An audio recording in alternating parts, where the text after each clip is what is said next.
Hey everyone, this is Living Dead Gal and welcome back to another Sims 4 video. Welcome to the channel if you are new.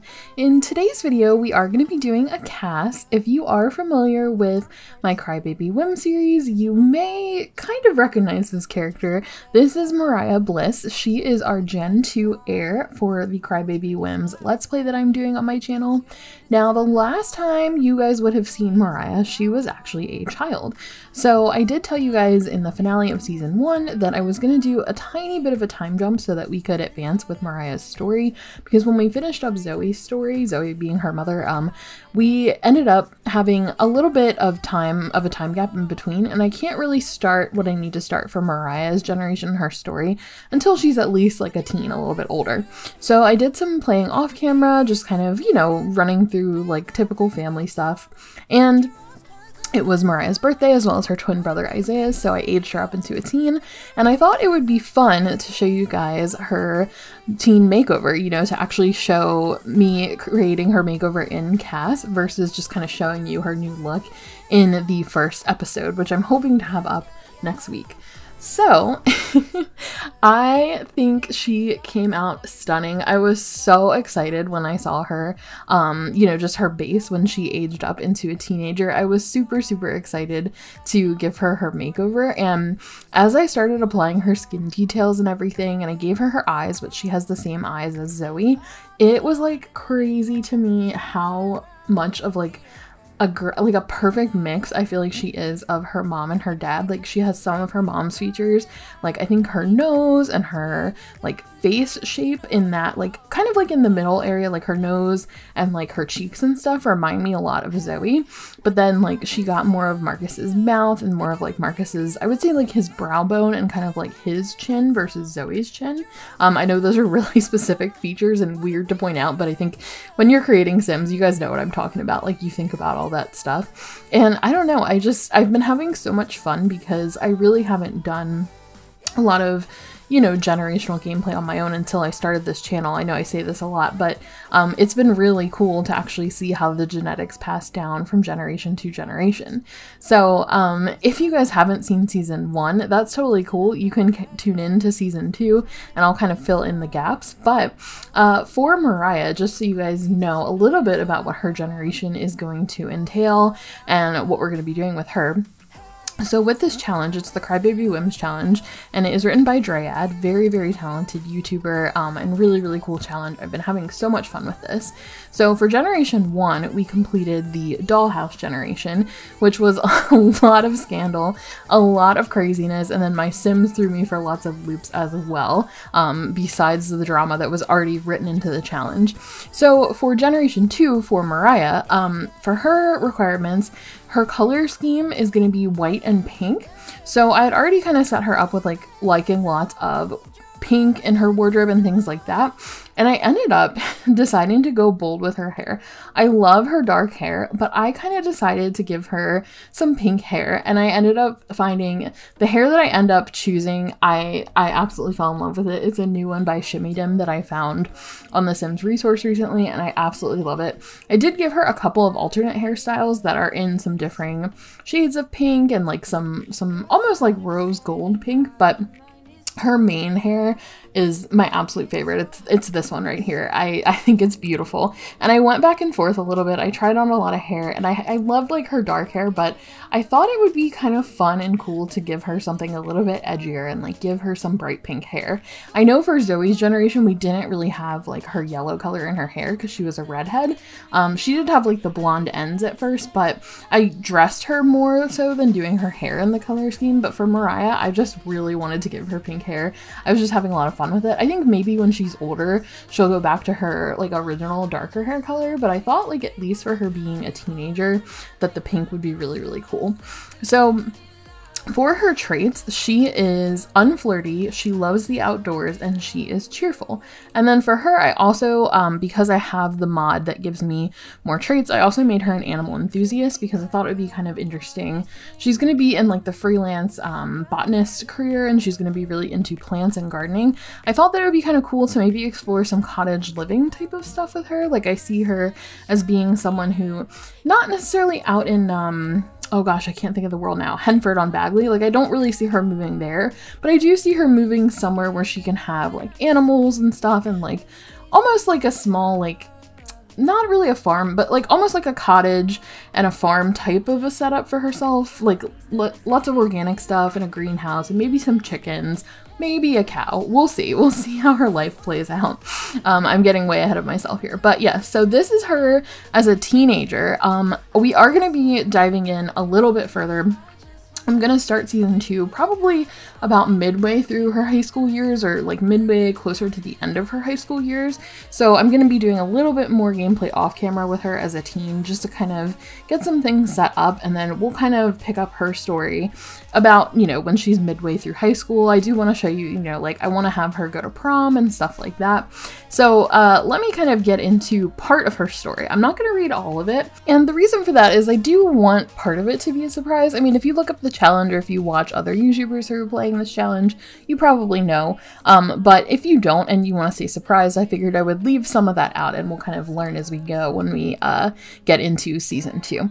But so the basic story for her is love isn't real. It doesn't feel real. You're not even sure who your real other parent is. Your parents were always too busy messing around and barely found time for you and your siblings. You basically swore off love, thinking it only caused problems. It's not like it mattered anyway. You all died in the end, until you met someone at a coffee shop who shared your love for the outdoors. It was rare meeting anyone as passionate as you. At first, you rejected any and all attempts to go on a date with this person. But wow, they kind of insisted on it, and so you decided to humor them, and despite your unflirty ways, they liked you. It was a strange feeling, but it made you fall madly in love for the first time. And there's more, but I'm not going to read the second half. But that's sort of the premise and the setup. So I know a lot of people had commented and asked about, you know, why I chose Mariah as the heir. So to give you the backstory, if you haven't seen season 1, essentially Zoe, our founder, ended up, she was with a man named Marcus, who I loved, who's Mariah's father. They had several kids together, but she ended up having an affair with her old flame from high school, and did have a child with him, Jace. So they had a daughter, Valentina, together. And technically, if you read that backstory, you would think, okay, Valentina might be the heir. But the way I looked at things, and the way I looked at how the kids were raised, because Valentina kind of grew up, you know, with her parents being together, and she got to see them get married, and she got to kind of see them have a happier life together. I think her perspective on love is going to be very different from Mariah's perspective, and Isaiah and Bryce, you know, all of her siblings, are going to have a much more jaded view of love. And so I think that the way that the story plays out, I think it makes a little bit more sense for Mariah to feel a little bit more jaded and a little bit more unflirty and thinking that love isn't real, because I think for her there's a lot of confusion. She's not as close with her mother as her brother Bryce is, and she's not as close with her father Marcus as her brother Isaiah is. But she did end up bonding with Jace, who is her stepfather.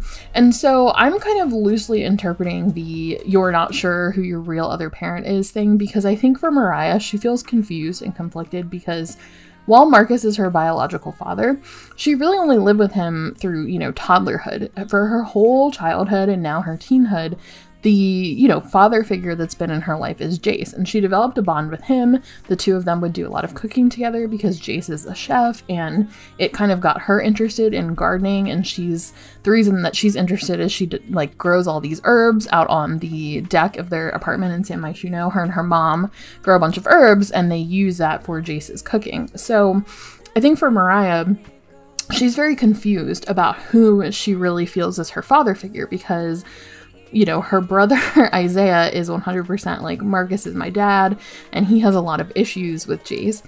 Whereas Bryce is really more of, he's not as interested in either Marcus or Jace. He's really close with his mom, and Mariah didn't really ever develop that closeness with either of her biological parents. So really Jace has become her father figure, but she knows that he's not her biological father.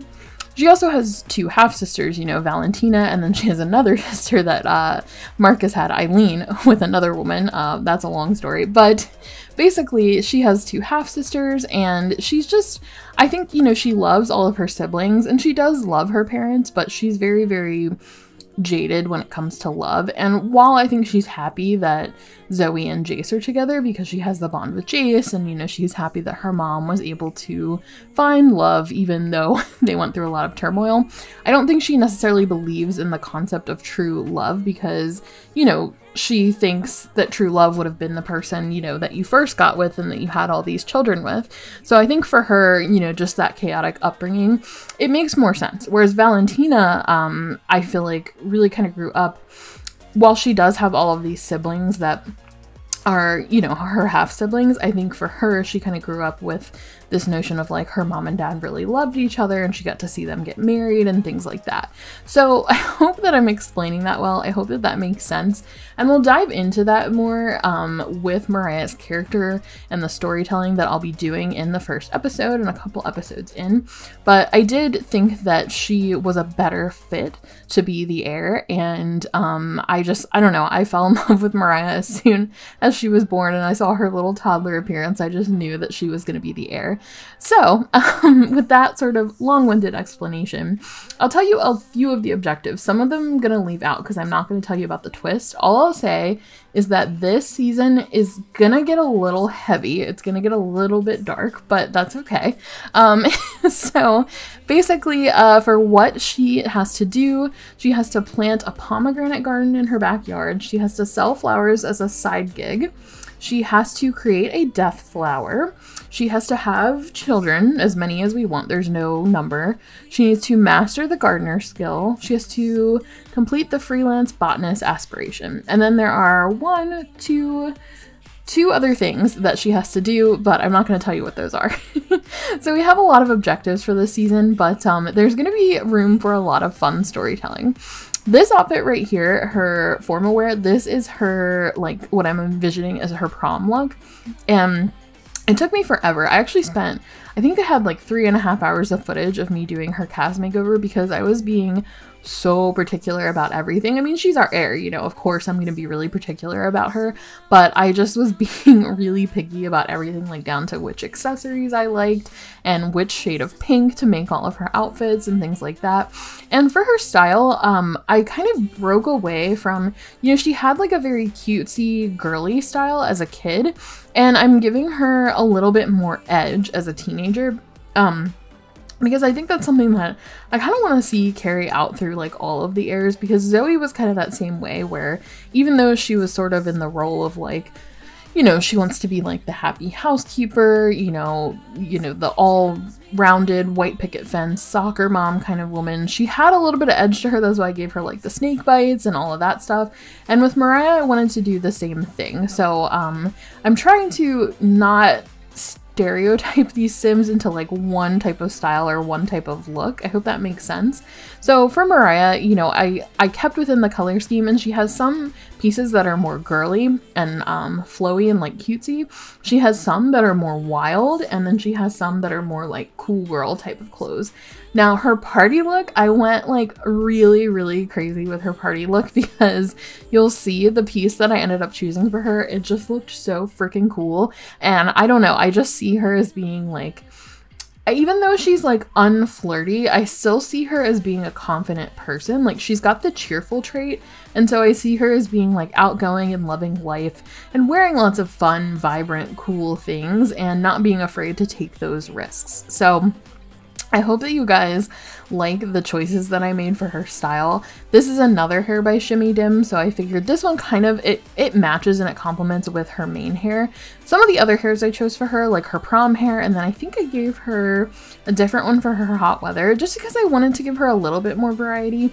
I hope that maybe Shimmy Dim would come out with a few more hair options that are in this style so that I could give her a few more variations, because I do have this problem. Sometimes I'll pick a really unique hair for my Sims and then I can't find any alternate options. Like, you know, it'll look one way down, it'll have cool fun color in it, but then I can't find any ponytails that are like that. So you know, for her I did want to give her sort of a variety of options and maybe imagine that she changes her hair up for prom, and then maybe like when she gets into the summer season she changes it. I ended up picking out some really pretty braids by Anto, which were really nice because I was able to actually choose to give her like, I think I gave her a pink base, and then I think I gave her darker black highlights. I can't remember now because it was the other week, actually it was 2 weeks ago that I did her makeover, and I'm just now sitting down to voice over everything for her. But I had a lot of fun with her and with her style, and again, like I said, I probably sat down with her for about 3 hours doing her makeover, and I love her little hot weather outfit, like this positive vibes only shirt.